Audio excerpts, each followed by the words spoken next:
Parancsolnak? Egy pillanat, beszélgetünk. Visszajöjjek később? Maradjon. Kérünk valamit? Kérünk. Mit kérsz? Madártejet. Mondtam, hogy hagyd a hülye vicceidet. Bocsásson meg neki, ne haragudjon rá ilyen. Ismerjük egymást? Maguk ismerik egy. Madártejet kérek. Na és a sör? Sört madártejjel. Én egy deci rozét. És egy ásványvizet. Köszönöm. Mit köszönöm, hova sér? Parancsolnak még valamit? Szendvicsük van? A szendvicset nem ajánlom, tegnapi. Akkor dobják ki.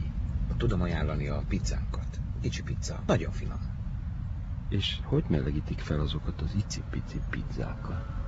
Amik nem is pizzák, mert a pizzát nem szabad fölmelegíteni. Kicsi pizza ilyen nincs, és gondolom nem így sütik. Nem, előfagyasztott. Előfagyasztott kis pizzatészták?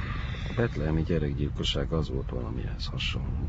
Akkor nem kérnek pizzát? Eszem ágába se volt pizzát kérni, maga kezdett el pizzácskákról beszélni. Szendvicset kértél. Egyáltalán nem kértem szendvicset, csak kérdeztem, hogy van-e. Van. Sonkás, szalámis, sajtos, meleg. Tegnapi. A hűtőben. Szendvics, amire ráfagy a kezem. Sajtjuk van, egy kis sajtál mondjuk. A rozéhoz. Milyen sajtjuk van?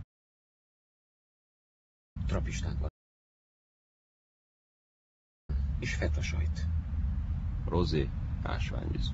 Rozé, 2 ásványvíz, madár. Én csak egy ásványvizet kértem, te kértél ásványvizet? Kértem. Egy elég lesz, hozzon 2 poharat. Milyen ásványvízük van? Perrier. Perrier. Maguknál van Perrier. Van kristályvízünk is.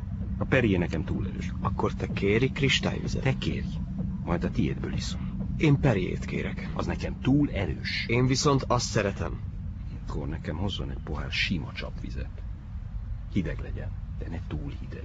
Hol tartottunk?